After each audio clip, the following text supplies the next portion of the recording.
राधे राधे, जय श्री राम दोस्तों। स्वागत है आपका ट्यूशन एटी की पाठशाला में।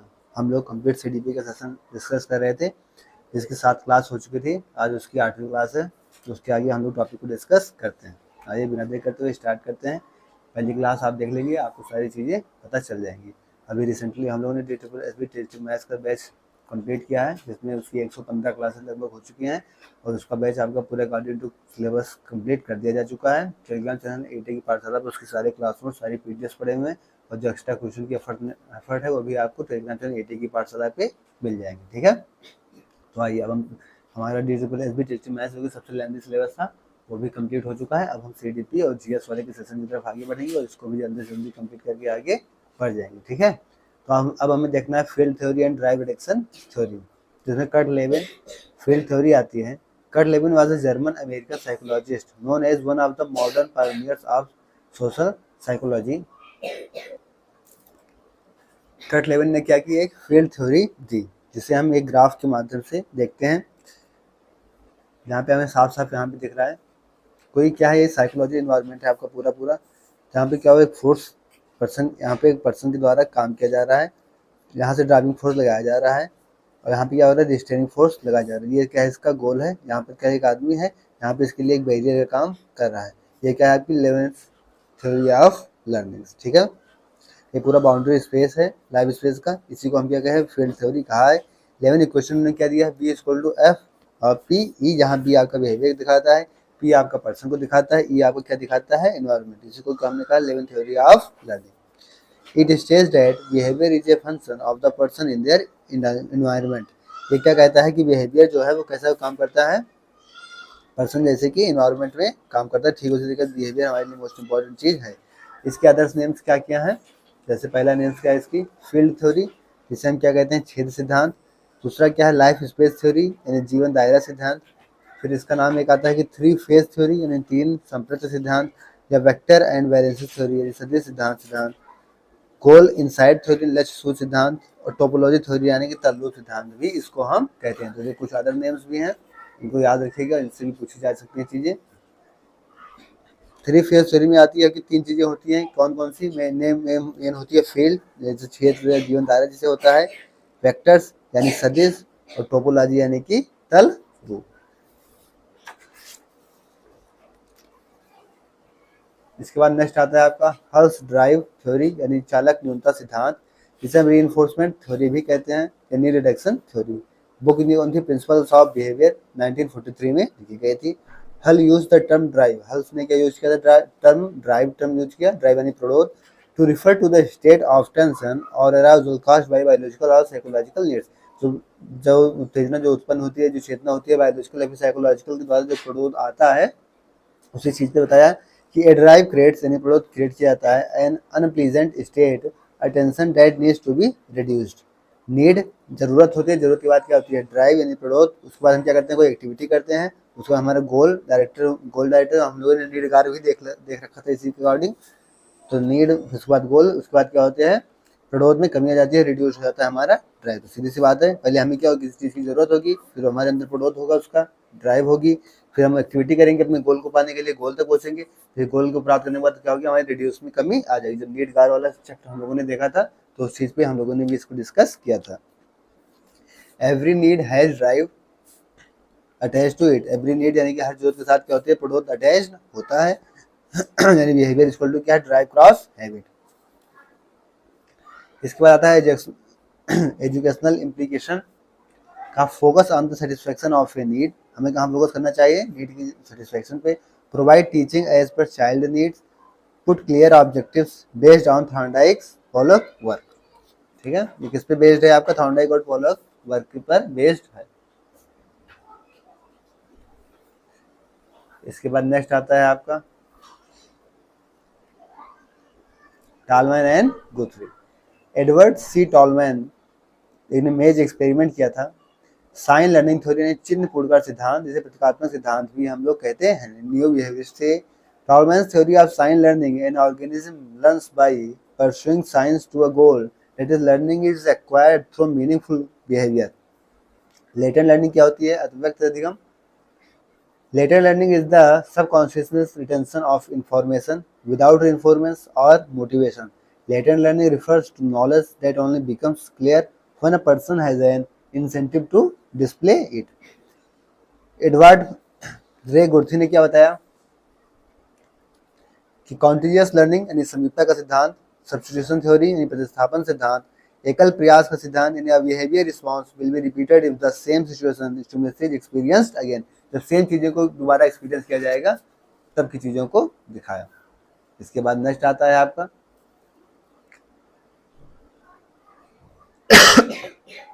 Colway learning cycle. और इस साइकिल को हम समझते हैं यहाँ से, इंपॉर्टेंट चीज है एक्सपेरिमेंटल लर्निंग यानी अनुभवात्मक अधिगम। पहला क्या होता है आपका कंक्रीट एक्सपीरियंस होता है।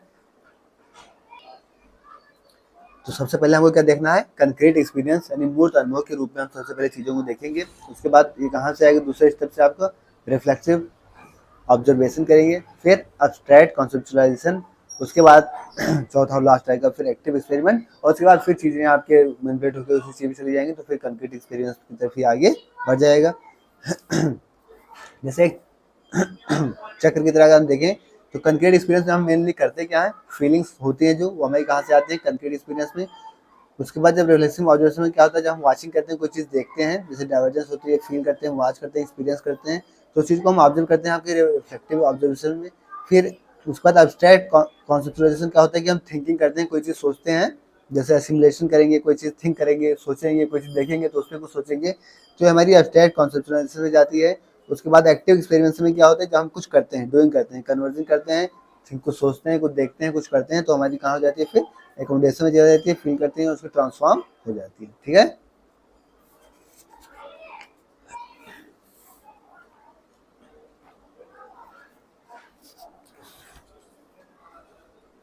इसके बाद नेक्स्ट टॉपिक आता है आपका इंडिविजुअल डिफरेंसेस यानी व्यक्तिगत विभिन्नताएं। कई तरीके की इंडिविजुअल डिफरेंसेस हो सकती हैं जैसे बायोलॉजिकल हो गई मेंटल हो गई इमोशनल हो गई कल्चरल हो गई यानी जैविक रूप में हो गई मानसिक रूप में सामवेगिक रूप में सांस्कृतिक रूप में।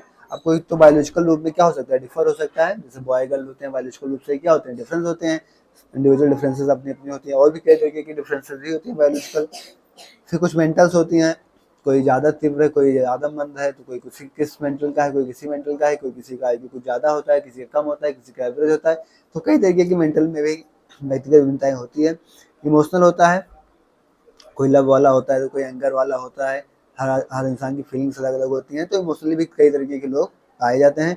कल्चरल यानी सांस्कृतिक कोई कल्चर से होता है कोई बिना कल्चर के होता है तो कई भी तरीके के लोग पाए जाते हैं। हर संस्कृति हर मजाक के लोग भी अलग अलग तरीके से देखे जाते हैं तो उनकी विभिन्नताएं भी कई तरह की देखी जाती हैं। ठीक है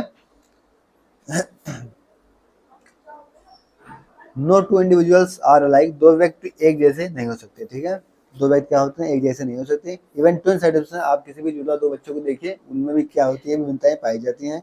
it is given to us by Mother Nature ये हमें मदर नेचर से ही मिलती है। Difference are normal common things to have difference क्या है नॉर्मल है कॉमन है सब में होती है चाहे कलर के रूप में हो चाहे शेप के रूप में हो चाहे साइज के रूप में हो चाहे इंटेलिजेंस के रूप में हो मतलब किसी भी रूप में हो सकती है किसी भी बेस पे हो सकती है बट आपको क्या मिलेगी डिफरेंसेस आपको मिलेंगी हर व्यक्ति के अंदर हर ह्यूमन के अंदर क्या मिलेंगी एक दूसरे के अंदर क्या मिलेंगी डिफरेंसेस मिलेंगे ही मिलेंगे चाहे वो कलर के रूप में हो चाहे शेप के रूप में हो चाहे साइज के रूप में हो चाहे इंटेलिजेंस के रूप में हो किसी भी फॉर्म में हो सकती है बट आपको डिफरेंसेस क्या होंगी मिलेंगी। बेसिस ऑफ डिफरेंसेस क्या क्या हो सकते हैं ये हमारे डिफरेंट तरीके से हो सकते हैं जैसे understanding differences based on diversity जैसे लैंग्वेज के रूप में हो सकती है भाषा किसी की इंग्लिश हो सकती है किसी की हिंदी किसी की संस्कृत किसी की पंजाबी किसी की उर्दू किसी की मलयालम मतलब जितने भी भाषाएं हैं 28 भाषाएं 22 भाषाएं जैसे भी भाषाएं हैं हर इंसान की किसी की तमिल किसी की तेलुगु किसी की कन्नड़ तो हर इंसान की अलग अलग भाषाएं हो सकती हैं। तो पहले तो डिफरेंसेस हमारी भाषा के अनुसार हो सकती है दूसरा कास्ट जाति के अनुसार भी मतलब विभिन्न विभिन्नताएं हो सकती हैं हर इंसान के अंदर कोई हिंदू मुस्लिम तो कहीं जात तो कहीं धर्म तो कई तरीके के होते हैं। जेंडर लिंग सेक्स मेल और फीमेल इस तरीके से क्या होते हैं जेंडर्स के रूप में भी विभिन्नताएं पाई जाती हैं। कम्युनिटी यानी समुदाय कुछ समुदाय के लोग जैसे अभी सलमान खान वाला केस होता उसमें क्या हुआ था कि वो बिश्नोई समाज क्या होता है हिरण मारना वहाँ पे पाप है तो ऐसे ऐसे कुछ समुदाय के लोग होते हैं जिनकी कम्युनिटी में क्या होती हैं चीज़ें अलग अलग डिफर कर जाती हैं। रिलीजन यानी धर्म वही हिंदू मुस्लिम ईसाई सिख इस तरीके से क्या है, इन सारे लोग भी क्या होते हैं, डिफरेंसेस इन ग्रुप में पाई जाती हैं। इनहेरिटेड के रूप में देखें तो हमें फिजिकल होती है, मेंटल होती है, टेम्परामेंटल होती है, ठीक है। जो इनहेरिटेड होती है, जो हमें मिलती है जन्मजात अपने माँ के साथ ही मिलती है, वो क्या होती है, फिजिकल, मेंटल, टेम्परामेंटल। एक्वायर्ड क्या की जाती हैं, जैसे कल्चर में, हम किस कल्चर में रहते हैं तो वहाँ पे हम सीखते हैं चीज़ें। जैसे आपको जो परिवेश होगा, आपके यहाँ का जो माहौल होगा, वहाँ पे आपके यहाँ जो संस्कृति चलती होगी, आप क्या करेंगे, उस चीज़ को अडाप्ट करेंगे, एक्वायर करेंगे। सोशल इन्वायरमेंट जैसा होगा आपका, सामाजिक परिवेश आपका जैसा भी होगा, वहाँ पे जब जहाँ पे आप रहेंगे वो आपके अंदर जाहिर सी बात है साफ साफ रूप से क्या होगा, झलकेगा। उन्हीं चीज़ों में आप क्या होंगे, बढ़ेंगे। इमोशनली भी आप उसी तरीके से अटैच होंगे जिस तरीके से आपका परिवेश होगा। नेक्स्ट आता है आपका इनहेरिटेड ट्रेड्स, ठीक है। वंशानुगत तत्व कौन कौन से होते हैं, फिजिकल डिफरेंसेस, फिजिकल रूप में डिफरेंसेस, इंटेलिजेंस और mental differences, temperamental differences, differences in abilities, differences based on sex यानी कि male female, differences based on personality, differences based on maturity, differences based on aptitude and special talented. तो ये क्या थी, आपकी वंशानुगत तत्व थी। कौन कौन से रूप में आपके अंदर डिफरेंसेस देखी जा सकती हैं, जैसे फिजिकल डिफरेंसेस हो गई, इंटेलिजेंस या फिर मेंटल डिफरेंसेस हो गई, टेम्परामेंटल डिफरेंसेस हो गई, डिफरेंसेस इन एबिलिटीज हो गई, डिफरेंसेस बेस्ड ऑन सेक्स हो गई, डिफरेंसेस बेस्ड ऑन पर्सनालिटी हो गई, डिफरेंसेस बेस्ड ऑन मैच्योरिटी भी होती है कि मैच्योरिटी भी कई तरीके से कई तरह के लोगों में आती है अलग अलग बेस पे। Differences based on aptitude and special talent, कुछ लोग तो अपने स्पेशल टैलेंट के अनुसार ही दूसरे लोग से भिन्न होते हैं।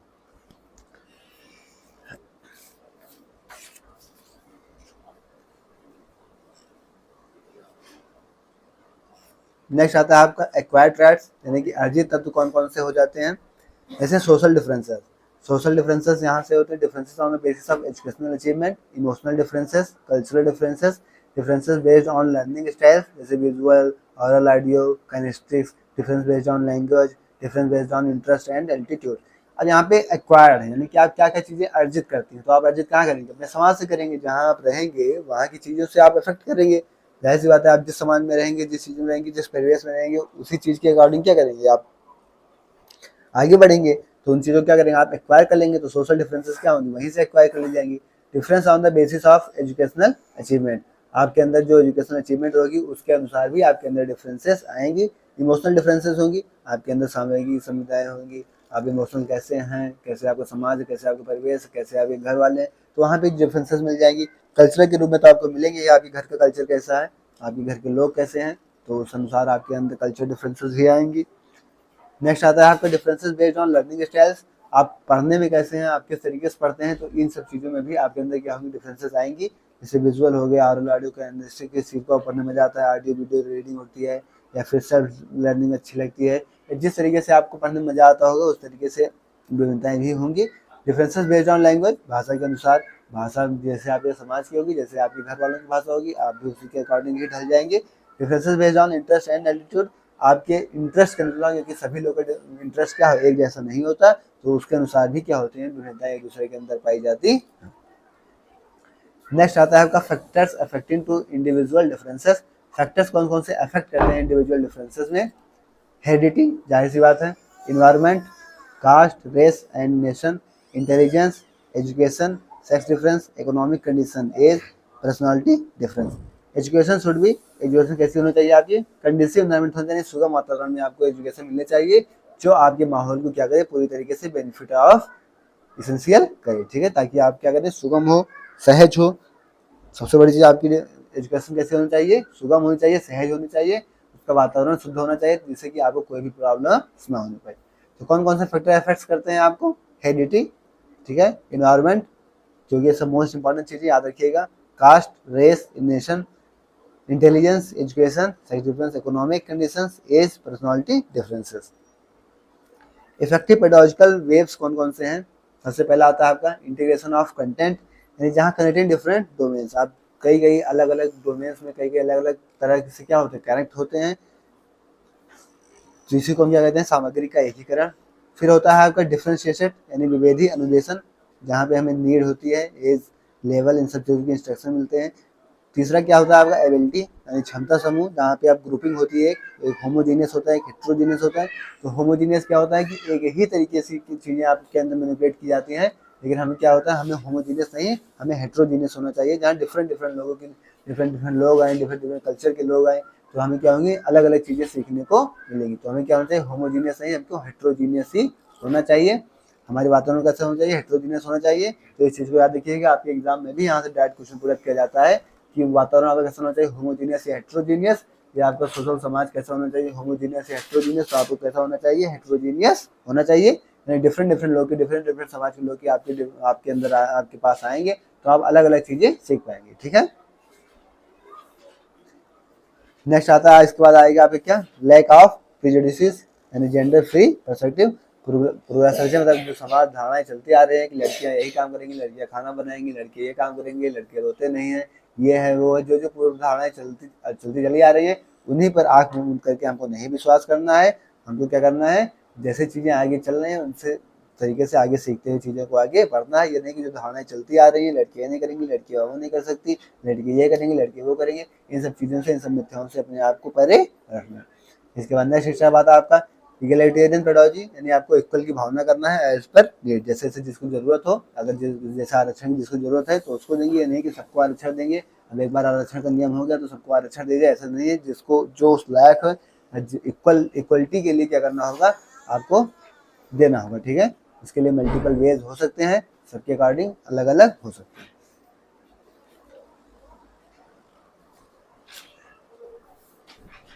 इसके बाद नेक्स्ट आती है आपकी type of ability of grouping. With in class grouping हो सकती है। A teacher practice of putting students of similar ability into small groups usually for reading और मैथ इंस्ट्रक्शन। एक टीचर क्या करती है, प्रैक्टिस करती है किसी स्टूडेंट से similar ability into small groups, usually कैसे, रीडिंग करा के मैथ का इंस्ट्रक्शन देगी। नेक्स्ट क्या है, बिटवीन क्लास ग्रुपिंग। एक होता है विद इन क्लास ग्रुपिंग, एक क्या होता है बिटवीन क्लास ग्रुपिंग। के school practice of separating students into different classes, courses, sequence, cultural tracks based on their academic achievement. एक क्या होता है कि आपकी एकेडमिक अचीवमेंट के अनुसार आपको अलग अलग बिठा के पढ़ा दे, तो ये चीज़ें सही नहीं है। आपको सभी स्थिति के बच्चों को अगर एक साथ बिठा के, हाँ कि कोई कमजोर है तो उसके लिए थोड़ा सा बहुत ध्यान दे दिया जा सकता है, लेकिन जब आप सबको साथ में बिठाया जाएगा, चाहे वो बच्चा तेज हो चाहे बच्चा धीरे हो, तो क्या होगा, चीज़ें अच्छे से आप क्या करेंगे, सीख सकेंगे। नेक्स्ट आता है आपके लिए क्या हो, एजुकेशनल इम्प्लीकेशन, शैक्षिक अनुप्रयोग कैसे होंगे। Creating groups tracking within class और बिटवीन क्लास। क्या करेंगे आप, ग्रुप्स को ट्रैक करेंगे विद इन क्लास और बिटवीन क्लास में। करिकुलम डेवलपमेंट क्या करेंगे, करिकुलम आप कैसा होगा, समृद्ध होना चाहिए। पेडोलॉजी कैसा होगी आपकी, इगलिटेरियन होगी। फिजिकल डिफरेंसेस, जाहिर सी बात है। कॉग्निटिव डिफरेंसेस, संज्ञान दिया जाएगा। कोऑपरेटिव लर्निंग, यानी सहयोग करके ही एक दूसरे से सब कुछ सीखा जा सकता है। आपको कुछ नहीं आता तो आप किसी और से सीखिए, मतलब जिसको आता है आप उससे सीखिए, और उसको नहीं आता तो आप उसको सिखाइए। तो क्या होती है, कोऑपरेटिव लर्निंग क्या होती है, सबसे अच्छी चीज़ होती है। We all can learn despite all our differences. Let them realize their full potential. Differentiated instruction, egalitarian pedagogy, ability grouping और dynamic flexible curriculum. सबसे बड़ी चीज़ क्या है कि हमारा करिकुलम कैसा होना चाहिए, डायनेमिक होना चाहिए, और हमें कैसे सीखना चाहिए, कोलैबोरेटिव लर्निंग करनी चाहिए, हमें सहयोग करके ही एक दूसरे का सीखना। यूडीएल क्या होता है, यूनिवर्सल डिजाइन ऑफ लर्निंग, यानी सार्वभौमिक अधिगम की रूपरेखा। आईपी क्या होती है, इंडिविजुअलाइज एजुकेशनल प्रोग्राम, यानी व्यक्तिगत शैक्षिक योजना। आईपी क्या होती है आपकी, चाइल्ड सेंटर स्पेशल एजुकेशन होती है। ठीक है, इसके बाद क्या आती है आपका नेक्स्ट टॉपिक आता है इंटेलिजेंस। इसको हम लोग नेक्स्ट टॉपिक में डिस्कस करेंगे नेक्स्ट क्लास में, लेकिन चलिए एक बार आइए अब देख लेते हैं। It is the ability to adjust with the environment, ability to learn and ability to carry out abstract reasoning, या पर्यावरण के साथ संयोजन करने की क्षमता, सीखने की क्षमता और अमूर्त तर्क को पूरा करने की क्षमता है। इंटेलिजेंट और इंटेलिजेंसिया, व्हिच मींस क्या होता है, टू अंडरस्टैंड। सीधी सी बात क्या, अपने अंदर समझ को विकसित करना है, क्या हमारी इंटेलिजेंस कहलाती है। आप अपने अंदर जिस लेवल की समझ विकसित कर लेंगे वही क्या हो जाती है, आपकी इंटेलिजेंस हो जाती है। इंटेलिजेंस इसका शॉर्ट फॉर्म क्या है, आईक्यू यानी इंटेलिजेंस क्वेश्चन कहते हैं, यानी बुद्धि लब्धि कहते हैं। इसको 1912 में विलियम स्टर ने इसका कॉन्सेप्ट दिया था। आईक्यू का फॉर्मूला क्या होता है, मेंटल एज अपॉन में क्रोनिकल एज क्रॉस में 100। 1916 में लुईस टर्मन ने इसको दिया था, आईक्यू फार्मूला को रिवाइज करके दिया। 1912 में विलियम स्टर ने दिया था, 1916 में किसने दिया था, लुईस टर्मन ने दिया था। मेंटल एज किसने दिया था, अल्फ्रेड बिने ने मेंटल एज को दिया। First intelligence test was given by Alfred Binet 1905। इससे यहाँ से डायरेक्ट क्वेश्चन पूछा जाता है कि फर्स्ट इंटेलिजेंस किसने दिया था, तो अल्फ्रेड बिने ने 1905 में दिया था। थियोडर साइमन अल्बर्ट वाइने के सहयोगी थे। The concept of mental was given by Alfred बिने इन 1960 और इसका कॉन्सेप्ट जो मेंटल एज का किसके द्वारा, अल्फ्रेड बिने के द्वारा 1960 में दिया गया था। आईक्यू टेबल कुछ इस प्रकार की है। क्लासिफिकेशन ऑफ टाइप्स क्या है, आईक्यू, ठीक है, और लेवल क्या है इनकी इंटेलिजेंस क्वेश्चन का। नियर जीनियस या जो जीनियस होते हैं उनकी कितनी होती है, 140 या उससे ऊपर होती है। वेरी सुपीरियर की 130 से 139 होती है। सुपीरियर की 120 से 129 होती है। एबव एवरेज की 110 से 119 होती है। नॉर्मल और एवरेज की कितनी होती है, 90 से 109। बिलो एवरेज की कितनी होती है, 80 टू 89। डल या फिर बॉर्डर लाइन की कितनी होती है, 70 टू 79। और फिल्मेंट मोरन यानी 50 टू 69। मिसाइल यानी 25 टू 49। और इडियट कितनी होती है, 0 से 24। सर फ्रांसिस गाल्टन को फादर ऑफ विजय सिंह कहा जाता है। तो ये क्या थी आपकी इंटेलिजेंस, ठीक है। और इंटेलिजेंस लेवल, आईक्यू लेवल का फॉर्मूला हम देखा, mental as upon calculate class में 1912 में विलियम स्टर्न ने इसका कॉन्सेप्ट दिया था और 1916 में लुईस स्टर्न ने इसको रिवाइज करके फार्मूला को दिया, ठीक है। तो ये आज की क्लास थी। क्लास आपको कैसी लगी कमेंट बॉक्स में आप अपना फीडबैक जरूर देंगे। इसको नोट्स आपको ये कहाँ पे मिल जाएगा, टेलीग्राम चैनल एटी की पाठशाला पे आपको इसको नोट्स मिल जाएगा। वहाँ से आप इसको डाउनलोड करेंगे और 2 बार कम से कम खुद से रिवाइज करेंगे और क्लास को शेयर जरूर करेंगे, ठीक है। ओके, थैंक्स, जय श्री राम, राधे राधे।